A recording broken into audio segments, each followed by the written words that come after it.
years to only a couple of decades, close to what we see today.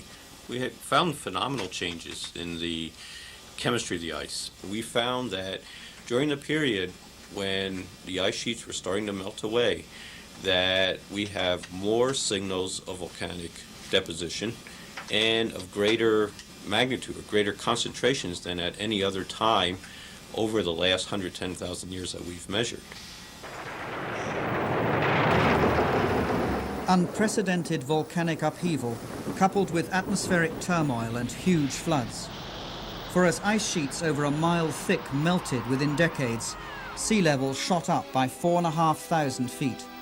Suddenly seas appeared where land had been.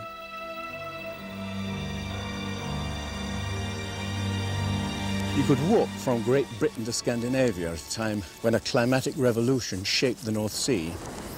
It was a time when great floods covered the plains of North America so that the skeletons of whales are found in Michigan. A time of cataclysm at the end of the Ice Age, which may fit the myth. In the New World alone, about 70 kinds of animals became extinct. Saber-toothed cats, mammoths, giant sloths, horses, camels.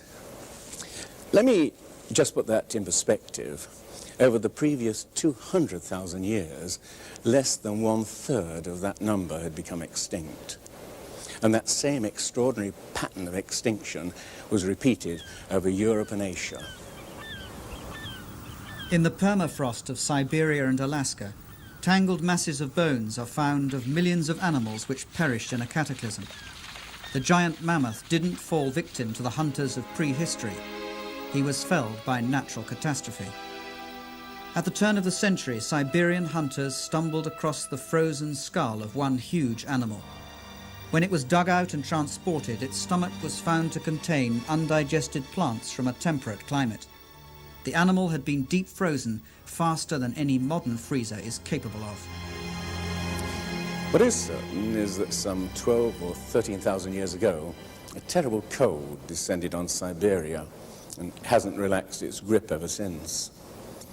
This riddle of the instant frozen mammoths has given way to some strange anecdotes, some true, some untrue, like the mammoth steak served in Fairbanks, Alaska. But what is certainly authentic is a report by the Russian 19th century naturalist Baron Wrangel, who discovered Bear Island, which is north of Siberia, and where the sand was literally held together by reefs of bones and tusks of mammoths and other animals that had disappeared in some strange primeval catastrophe.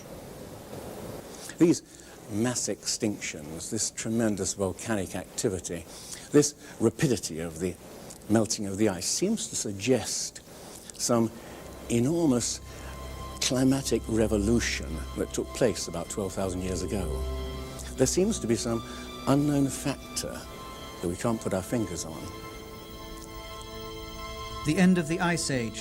What made it a revolution? Here's the big question. What brought on cataclysm? One of the best theories that has been put forward is by an American, Charles Hapgood, who suggested something he called earth crust displacement, which meant that the whole crust of the earth shifted around suddenly like the skin of an orange. The whole outer shell of the earth, it's only 1/3 of 1% of the earth's mass. Like the a peel of an orange, if it was loose, it moves.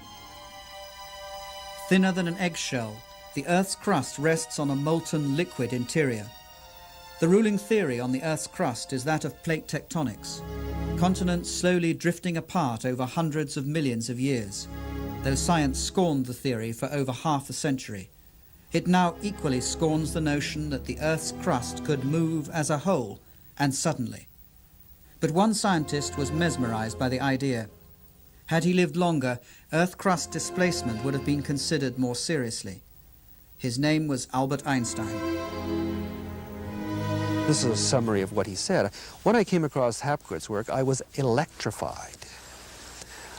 Here was an idea that was simple, but could explain a whole range of problems. Hapgood had the theory The question was, what was the mechanism that set this whole gigantic thing in motion? And it was Einstein who came up with the suggestion.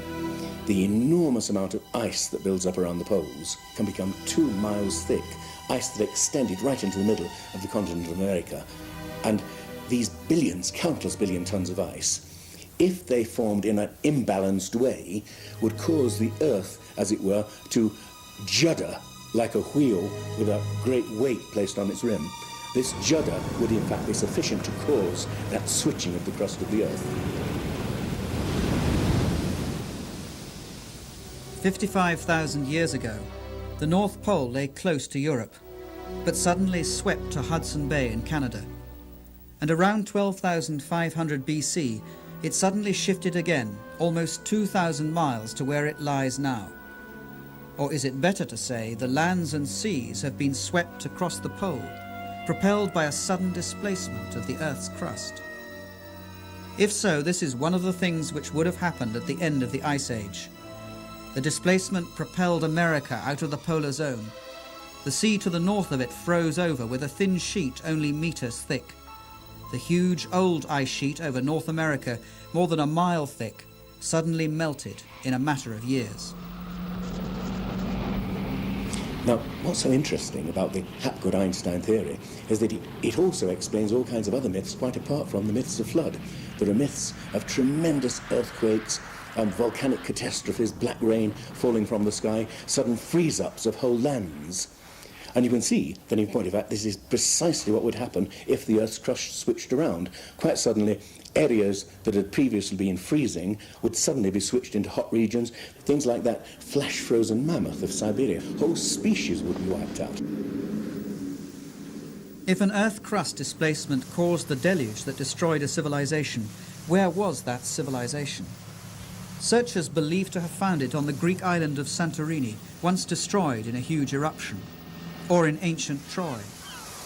The German island of Heligoland almost washed away by the North Sea. They have searched for sunken continents in the Atlantic Ocean, but nothing has been found. And it's this exact problem that scuppered Plato's Atlantis as an ocean for serious scholars. You see, oceanographers have mapped the floor of the Atlantic and the Pacific Ocean, and there's no lost continent. Or is there? In Plato's account of Atlantis, he describes the island as a vast island continent with mountains in the middle of the real ocean. And the real ocean, of course, is the world ocean. It was only later that we began to divide the ocean up into different parts, calling it Atlantic and Pacific, etc. In reality, the world only has one ocean. The myths from around the world, some of them are very explicit about what happens in the Zen Vesta of the Vedic literature. The island continent is destroyed not only in a deluge, but it is covered in snow and ice. So we're looking for an ice-covered island in the middle of the ocean, and there is a great candidate in Antarctica. If the North